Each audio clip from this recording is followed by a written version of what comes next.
Hey classes, I hope you all have enjoyed your reading assignment so far. Today I'm going to talk your first lecture. I'm going to give you your first lecture today. I'm going to be talking about material in chapters 15 of both Give Me Liberty and Voices of Freedom. Both of these books were written by Eric Foner. Eric Foner is a very famous historian in New York. He's at SUNY, City University of New York, and he specializes in African American history, but obviously he knows American history in general, which is why he wrote these books. Now, one thing about history is that history is really about what happened, and history is not about speculation. I mean, one of the things that in history, students are generally encouraged not to do, and at the undergrad level and also at the graduate level, is to not talk about what could have happened, but to talk about what did happen. However, I'm going to make an exception to this because chapter 15 starts with the end of the Civil War. And of course, very shortly after the Civil War ends, President Lincoln is assassinated. And so one of the things that hangs over the period of Reconstruction, especially the very early period, is how would it have been if Lincoln had lived? Now, obviously, we don't know. But that is always kind of a question because you end up with President Johnson, who Lincoln picked really kind of as vice presidents are always a political choice, but Lincoln and Johnson weren't even members of the same party. Johnson was a Democrat, Lincoln was a Republican. But Johnson was a Southerner. And he picked him because it was kind of an attempt at unification. I mean, Johnson was from Tennessee. Tennessee, interestingly enough, was one of the states that was not covered by the Emancipation Proclamation. And they were also a state that did not have to go through the process of military districting and Reconstruction. And so it's kind of an interesting thing that he was picked. But anyway, let's not get too deep into that. The immediate question at the end of the Civil War was, how was the country going to put itself back together? And in particular, how was the South going to be organized? The Civil War, as I'm sure a lot of you all know, is still the bloodiest war in American history. No other war killed as many people as the U.S. Civil War. World War II came close, but it didn't kill as many people, which is really saying something considering the fact that military equipment and the deadliness of weapons 80 years later in World War II were far greater than they were at the time of the U.S. Civil War. And it kind of lets you know just how intense the war is, although it's really not unusual. Throughout history, civil wars tend to really be nasty things. I mean, there's something about people within a country fighting themselves that tends to bring out, a really kind of brutal aspect of conflict that is not necessarily seen in wars between different countries. And the United States Civil War in particular was a very intense conflict because at the root of the United States Civil War was a question of slavery. As Lincoln, initially during the war, when the war started, Lincoln always argued that he was fighting to maintain the Union. But as the war went on, Lincoln realized that fighting to end slavery, to have a war of abolition, a war that liberated the slave population, would give the North a mission and give the North a moral clarity that, simply saving the Union wouldn't have. And it's from that reality that you eventually see the Emancipation Proclamation. However, once the war is over, excuse me, you have a situation in which the political and economic system of the South is destroyed. And in particular, the economic system. I mean, in the process of defeating the South, General Sherman and a number of other people really destroyed Southern infrastructure. Southern fields were destroyed. Southern industrial capacity was destroyed.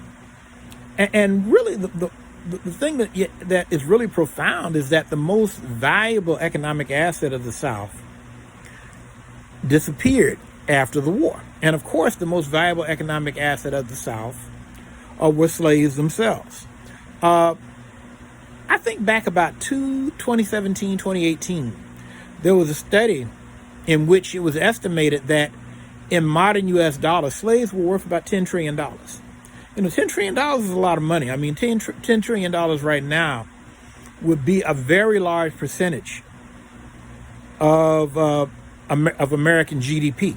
I mean, if you took $10 trillion out of the American GDP, you couldn't do that without having a depression.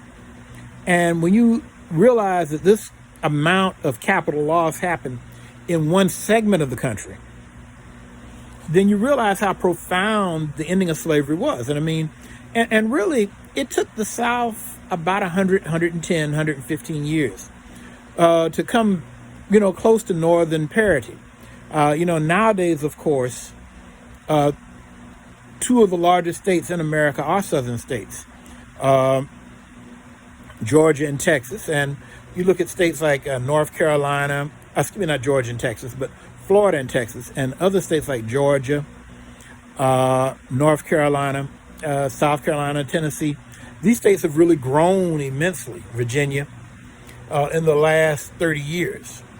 And so really, it's taken about 150 years for the South to gain parity, or in some cases, be more prosperous than the North. And so you can imagine that at the end of the war, the South was utterly devastated.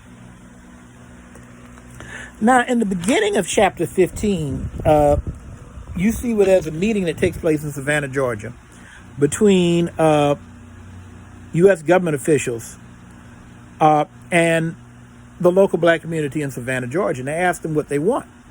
And they say they want freedom, and they ask them how they define freedom. And the one thing that slaves realized is that in an agricultural society like the South, freedom meant access to land. I mean, the South was overwhelmingly an agrarian society, and people who had money controlled land. And so one of the things that we see happening is that you see the proclamation of Special Order or Field Order number 15, in which land on the Sea Islands of South Carolina and Georgia, as well as a certain amount of land on the mainland, was set aside for former slaves. And so this meant that for a short period of time, blacks in the Sea Island area got 40-acre plots of land. They also got mules, and that's where the expression 40 acres and a mule comes from, because these black men were given land, and they were given animals that allowed them to work the land. And so this gave them economic independence. Now, throughout the South, what happened on the Sea Islands was not the case. And so what we see is that, with the assassination of Lincoln, Andrew Johnson becomes the president. Andrew Johnson's a Southerner. Now, he did not like the rich Southerners. He was a man of very humble means himself. And so therefore, he really didn't like the rich Southerners who led the secession from the Union. However, he was very much pro working class Southern whites. And he was in no means in favor of slaves having anything approaching social equality. And so, as the book mentions, he allowed for Southern whites to have all white conventions to, basically agree to repudiate Southern debt and to accept the ending of slavery and very quickly bring them back into the Union. And so this meant that Andrew Johnson came into conflict with the Republican Party, in particular those who were known as the radical Republicans, those Republicans who were very much against slavery and who, as much as possible, wanted to create a society with equality between blacks and whites. And so what we see is that Johnson is eventually impeached. He's impeached because he violated a law that Congress passed called the 10-Year of Office Act, in which the president was not allowed to fire certain members of his cabinet without the approval of the Senate. Johnson was a person who did not want to be told what to do, so he fired somebody anyway, and so therefore Johnson becomes the first president to be impeached, and he goes on trial before the Senate. Johnson, of course, is not convicted and removed from office. No president in American history has been convicted and removed from office. I mean, if you think back now, there have been 3 presidents who've been impeached and who've been put on trial. Andrew Johnson, Bill Clinton, Donald Trump. None of them have been convicted. And so, therefore, he stays president. But he was a very weak president because he was a Democratic president at a time when the Democratic Party had been wiped out.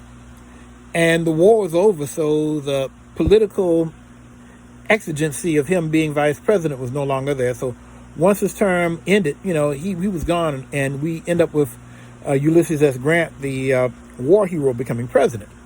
Now, what we see is that the radical Republicans very quickly began to put forth a program that will allow for a Reconstruction. And so what we see is the passing of the Reconstruction Act. And the Reconstruction Act allows for military occupation of the South and requires that Southern states pass the 13th and the 14th Amendments in order to become readmitted into the Union. And what we see is that the Freedmen's Bureau that had been established earlier in 1865 continues to work. They continue to help establish schools and hospitals for freedmen, people who had been slaves. The term is freedmen. I mean, obviously they were freed women, but you have to remember that this is the 19th century. This is about 55. This is 50 and 40 some years before women get the vote. And so therefore political power is something that is only given to men. One of the things that's mentioned in the book, for instance, is that, a number of abolitionists, prior to the war were white women, and they really wanted to get the vote. But they were denied the vote. The vote was expanded to black men, but women of all races were left out. And, you don't come until 1920, 100 years ago this year, that women get the vote. But anyway, like I said, the Reconstruction Act was passed. And also what we see, too, is that the government passed laws in order to attack terrorist groups in the South, like the Ku Klux Klan, which had organized to fight against blacks who were attempting to have their own land. Now, this is very significant because during the period of Andrew Johnson, when he allowed Southern governments to reestablish control in the South, these Southern governments, they had a policy that began in Mississippi and was picked up in other Southern states like Florida, of establishing what were known as black codes. Now, black codes very rigidly control the movements and activity of freedmen and were designed as much as humanly possible to force freedmen to work for their masters. Now, the interesting thing, and your book mentions the parallels between the United States and the Caribbean, South Africa. The book, Fona doesn't mention South Africa, but South Africa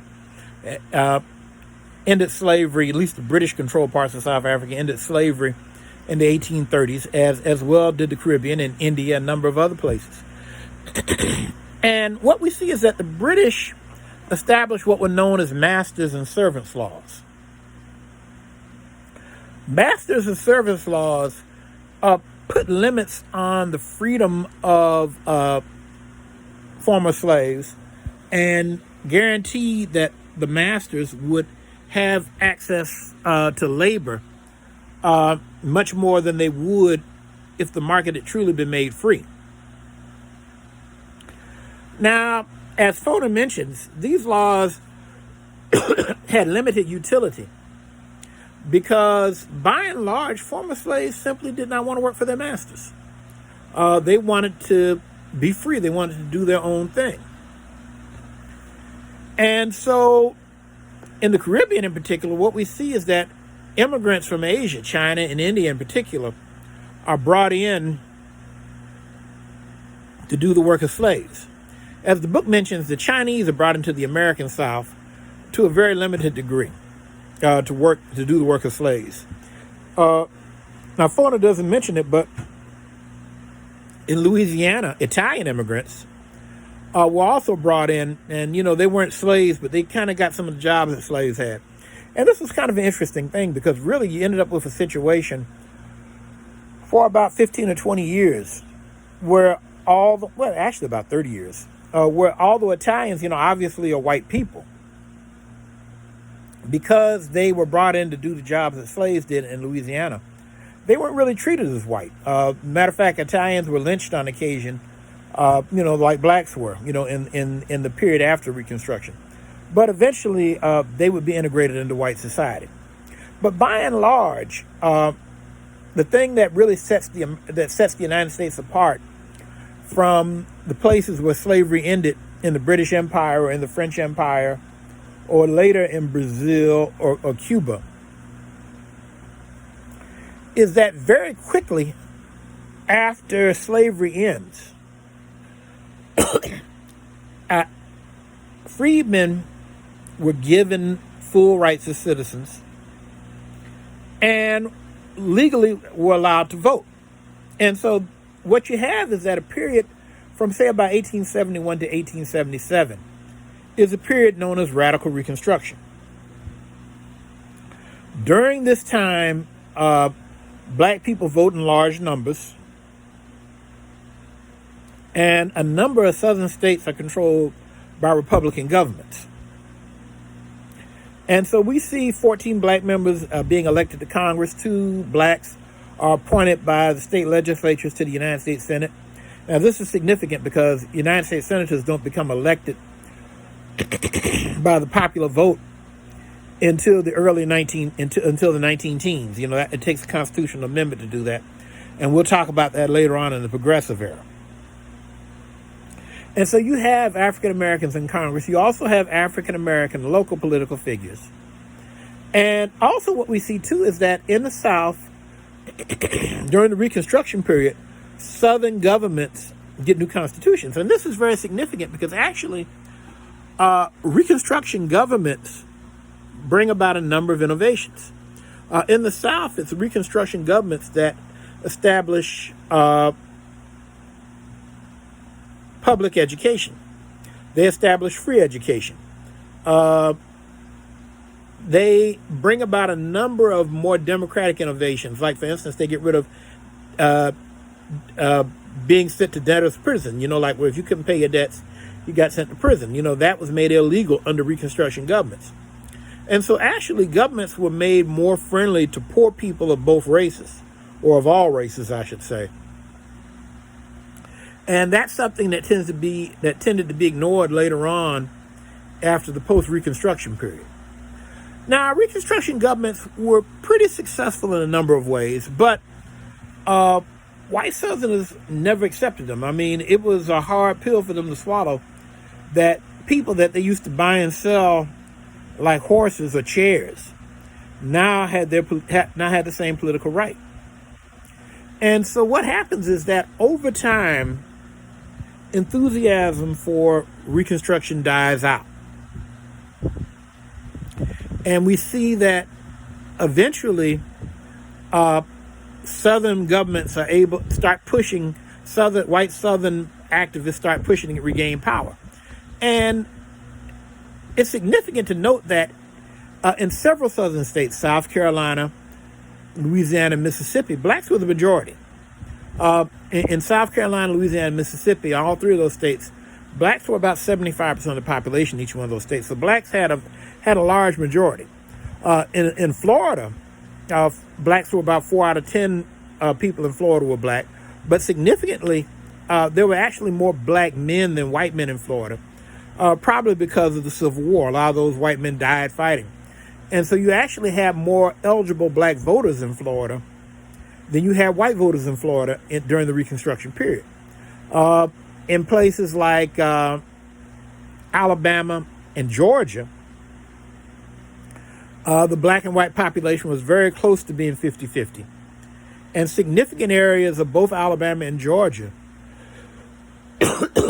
had black majorities. I mean, like, for instance, the coast of Georgia, parts of middle Georgia had black majorities. The black belt in Alabama was a black majority.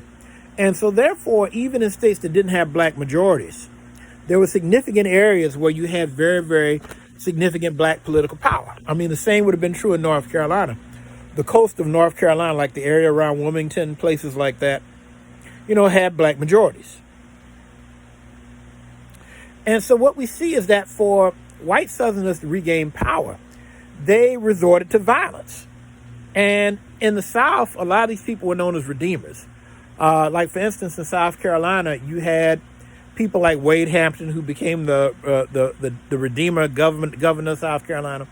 You had Pitchfork Ben Tillman, who would go on to become a senator from South Carolina, who would be senator into the 20th century, who, was very open about having killed black people in Aiken County and down in Edgefield County in order to regain political power.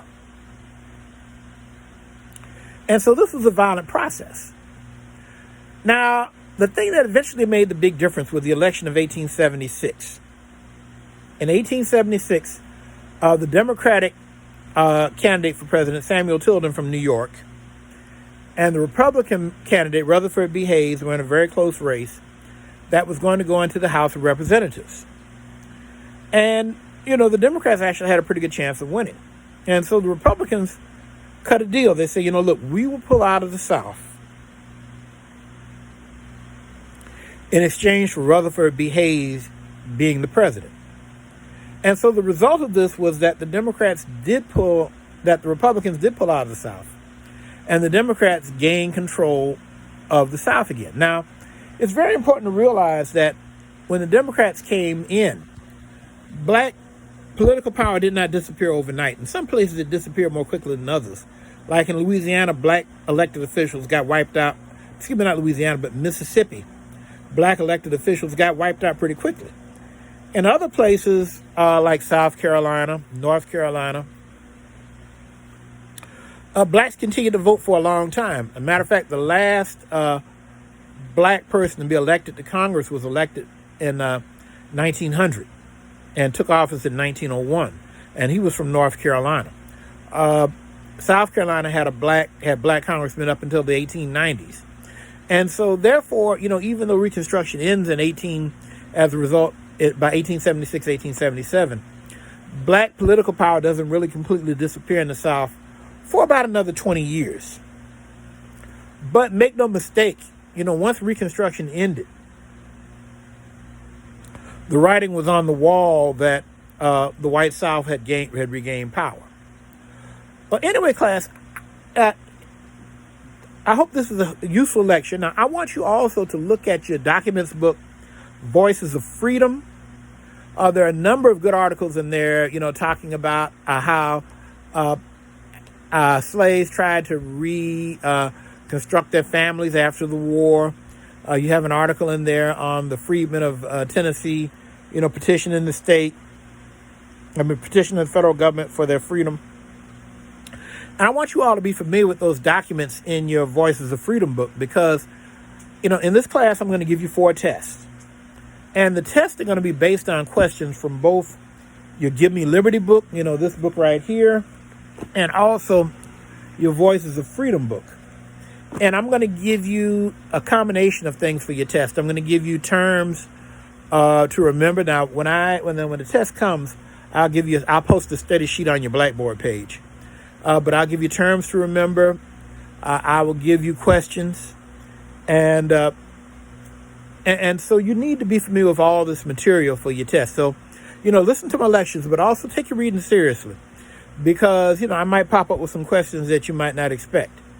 Well, anyway, I hope this first lecture was useful to you, and you'll be getting another lecture on Thursday. Have a great rest of your week. Goodbye.